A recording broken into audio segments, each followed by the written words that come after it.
All right, last question here on the Action Pod. Omar from Jasper, Alabama. Do you think there is a presence of the sunk cost fallacy among Florida State and Clemson based on how they prefer to use the portal? Yes, I think there is. Now, if you don't know what the sunk cost fallacy is, all it is that I guess I could probably pull up the definition here actually as we're live on air here on, we're not live, we're recording this for YouTube and we're recording it for Spotify. So the sunk cost fallacy, according to Google, I would pull this up, but lazy me, I don't want to do that. But I'm sure most of you guys can listen, right? Or you can look up on your own. So the sunk cost fallacy is a cognitive bias that drives people to continue in an endeavor, like a career path, investment, or a relationship, simply because they already have invested time, money, or effort into it, even when the current cost clearly outweighs the benefits. So basically saying, if you invest in something so much, even though it's not necessarily going the way you want it to go, you're still going to keep on doing it because you don't want to look like you're weak. And I think for college football, I think Clemson and Florida State are a perfect example of the sunk cost fallacy on both sides of the transfer portal coin here. So Florida State, they relied too much onto it, and yes, there's been success with it, 2023 and 2022 being examples for Mike Norvell.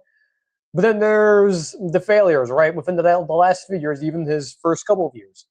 And unfortunately, again, because of the sunk cost fallacy, and also you can throw in hubris too into this. Both these programs have a lot of hubris.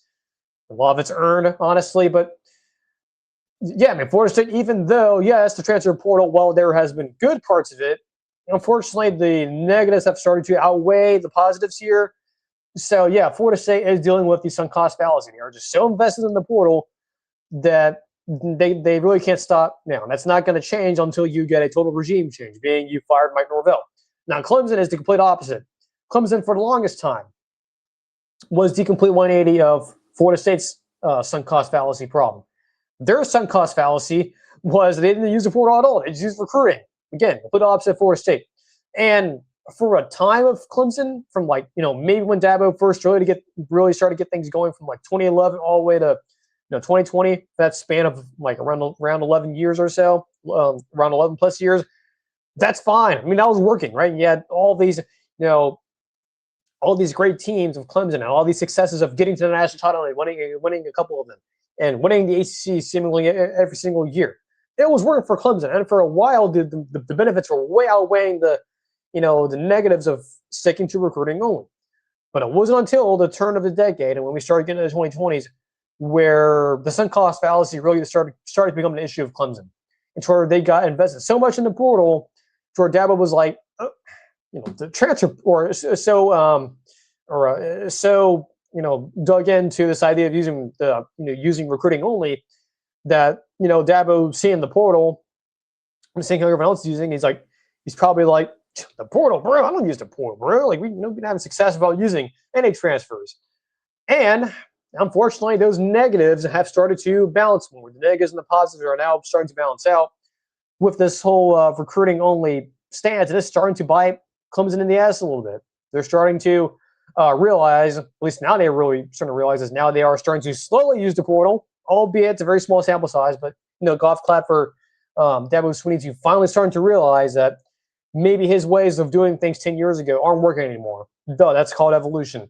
So, yeah, the presence of a sunk cost fallacy in college football, yeah, it's there. And I think Clemson and Florida State are the classic examples, especially in the current state of the sport, of what a sunk cost fallacy looks like in college football.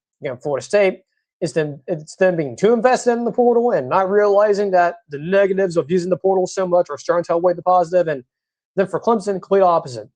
It's them, driving home this idea of using recruiting only and not using the portal at all.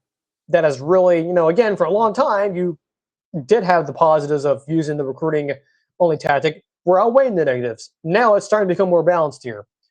So, yeah, I think that is definitely a good example of that whole sunk cost fallacy existing in college football.